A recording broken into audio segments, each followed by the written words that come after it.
Hi friends, welcome back to my channel. Friends, ఈరోజు సోయాతో బిర్యానీ ఎలా prepare చేసుకోవాలో ఈ వీడియోలో తెలుసుకుందాము.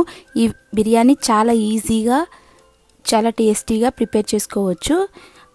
అది ఎలా ప్రిపేర్ చేసుకోవాలో ఇప్పుడు ప్రాసెస్లోకి వెళ్దాము. దానికోసం ముందుగా 1 కప్పు సోయా చంక్స్ తీసుకోవాలి. దీనిలో హాట్ వాటర్ వేసుకొని ఒక 15 మినిట్స్ సోక్ చేసుకొని పెట్టుకోవాలి.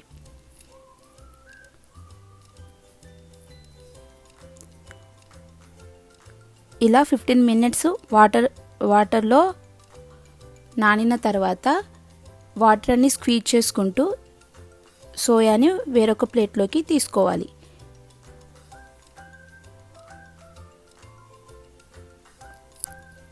ఈ విధంగానే అన్ని సోయా చంక్స్లో నుంచి వాటర్ని స్క్వీజ్ చేసి ఒక ప్లేట్లోకి తీసుకోండి.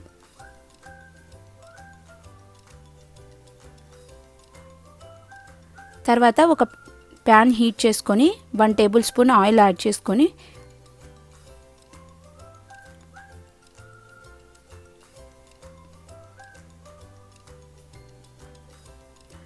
ఆయిల్ వేడెక్కిన తర్వాత దీనిలో కట్ చేసి పెట్టుకున్న పచ్చిమిర్చి 5 వేసుకొని ఫ్రై చేసుకోండి.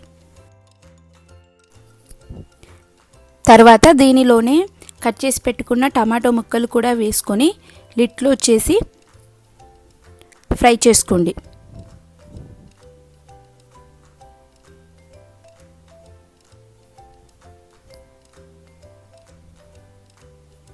ఇలా 2 నిమిషాలు ఫ్రై చేసుకున్న తర్వాత టమాటా ముక్కలు బాగా నూనెలో ఫ్రై అయ్యి ఉంటాయి. అప్పుడు స్టవ్ ఆఫ్ చేసుకొని చల్లార్చుకోండి.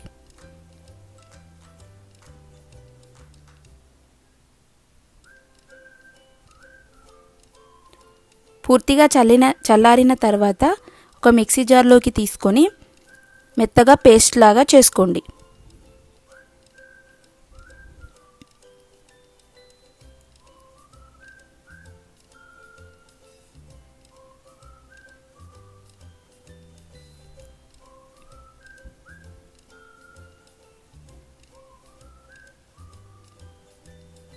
ఇలా మెత్తగా పేస్ట్ చేసుకొని పక్కన పెట్టుకోండి. తర్వాత ఒక ప్యాన్ పెట్టేసుకొని వేడి చేసుకోండి. దానిలో 2 టేబుల్ స్పూన్ల ఆయిల్ వేసుకొని వేడి చేయండి.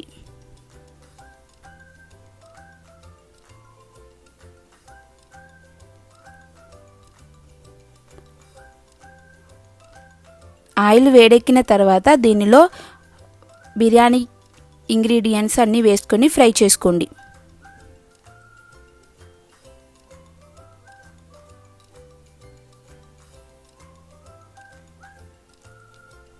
ఈ మసాలా ఇంగ్రీడియంట్స్ అన్నీ 1 మినిట్ ఫ్రై అయిన తర్వాత దీనిలో చాప్ చేసి పెట్టుకున్న ఆనియన్స్ కూడా వేసుకుని ఫ్రై చేసుకోండి.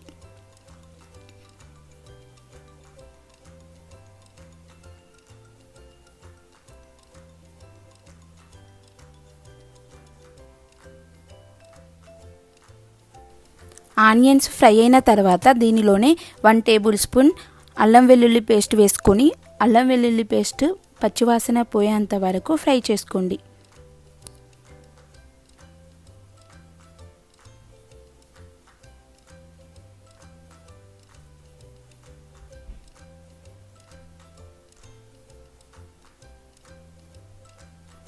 తర్వాత అల్లం వెల్లుల్లి పేస్ట్ వేగిన తర్వాత దీనిలో మనం ముందుగా ప్రిపేర్ చేసి పెట్టుకున్న టమాటో పచ్చిమిర్చి పేస్ట్ కూడా వేసుకొని మరొక 2 నిమిషాలు ఫ్రై చేసుకోండి.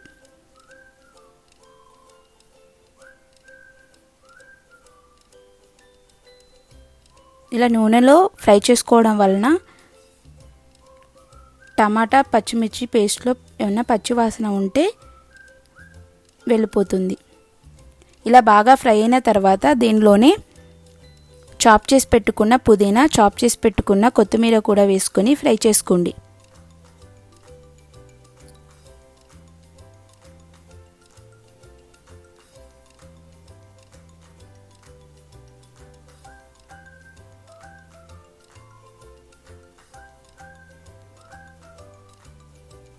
తర్వాత దీనిలో 2 టేబుల్ స్పూన్ల పెరుగు కూడా వేసుకొని మరొక 2 నిమిషాలు ఫ్రై చేయండి.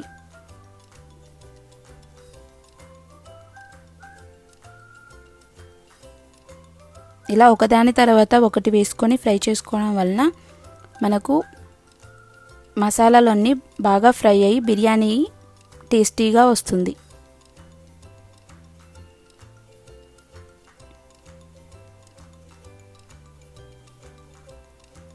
ఇలా 2 నిమిషాలు ఫ్రై చేసుకున్న తర్వాత మనం ముందుగా వాటర్ స్క్వీజ్ చేసి పెట్టుకున్న సోయా కూడా యాడ్ చేసి ఈ మసాలాలన్నీ సోయాకి పట్టేలాగా బాగా కలుపుకొని మరొక 2 నిమిషాలు ఫ్రై చేయండి.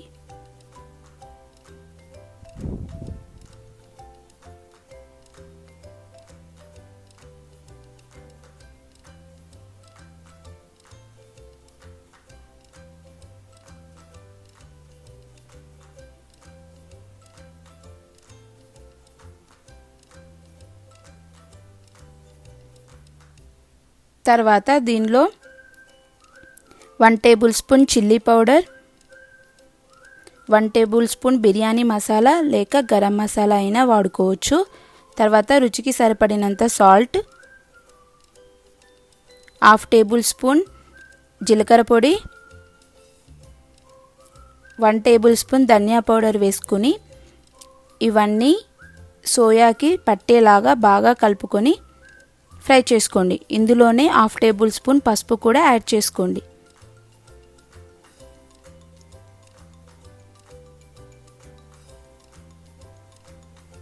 ఈ మసాలాలన్నీ సోయాతో ఒక 2 మినిట్స్ ఫ్రై చేసుకుంటే సోయాకి మసాలాలన్నీ బాగా పడతాయి.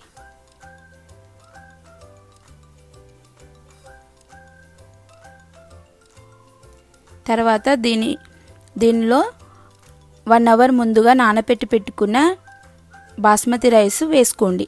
నేను ఇక్కడ 2 గ్లాసెస్ ఆఫ్ బాస్మతి రైస్ తీసుకున్నాను.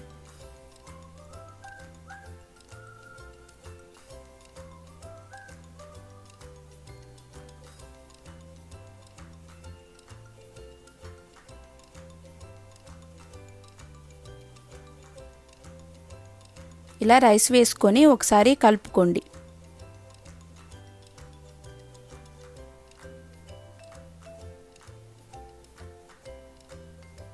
ఇలా కలుపుకున్న తర్వాత వాటర్ యాడ్ చేసుకోండి. ఇక్కడ 2 గ్లాస్ ఆఫ్ రైస్కి నేను 3 గ్లాసెస్ వాటర్ తీసుకున్నాను.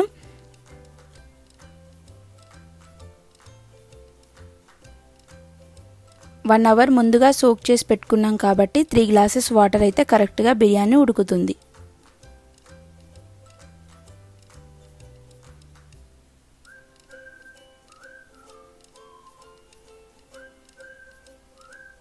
ఒకవేళ రైస్ని నానబెట్టకుండా డైరెక్ట్గా వేస్తే 2 గ్లాసెస్ రైస్కి 3.5 వాటర్ వేసుకొని ఉడికించుకుంటే బిర్యానీ కరెక్ట్గా వస్తుంది. ఇలా వాటర్ వేసుకొని ఒకసారి కలుపుకొని తర్వాత ఒకసారి సాల్ట్ చెక్ చేయండి. ఒకవేళ సాల్ట్ సరిపోనట్లయితే మరికొద్దిగా సాల్ట్ యాడ్ చేసుకొని లిడ్ క్లోజ్ చేసుకొని 10 నిమిషాలు ఉడకనివ్వండి. మీడియం ఫ్లేమ్లో 10 నిమిషాలు ఉడికిన తర్వాత ఒకసారి చెక్ చేసి చూడండి.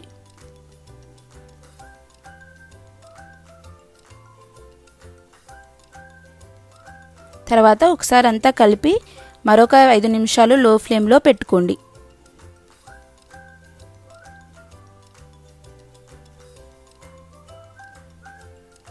ఐదు నిమిషాల తర్వాత ఒకసారి చెక్ చేయండి. వాటర్ ఏమీ లేకుంటే స్టవ్ ఆఫ్ చేసేసుకొని 5 నిమిషాలు పక్కన పెట్టేసుకోండి. 5 నిమిషాలు చల్లారిన తర్వాత బిర్యానీ సర్వ్ చేసుకుంటే మనకి రైస్ పుల్లలు పుల్లలుగా ఉంటుంది. అంతే, సోయాతో బిర్యానీ రెడీ అయింది. ఈ బిర్యానీ చాలా టేస్టీగా ఉంటుంది. మీరు కూడా ఒకసారి ట్రై చేయండి. మీకు గనక ఈ రెసిపీ నచ్చినట్లయితే లైక్ చేయండి, షేర్ చేయండి, సబ్స్క్రైబ్ చేయండి. Please subscribe my channel. మరొక కొత్త రెసిపీతో మళ్ళీ కలుద్దాము. అంతవరకు bye, take care. Thank you for watching.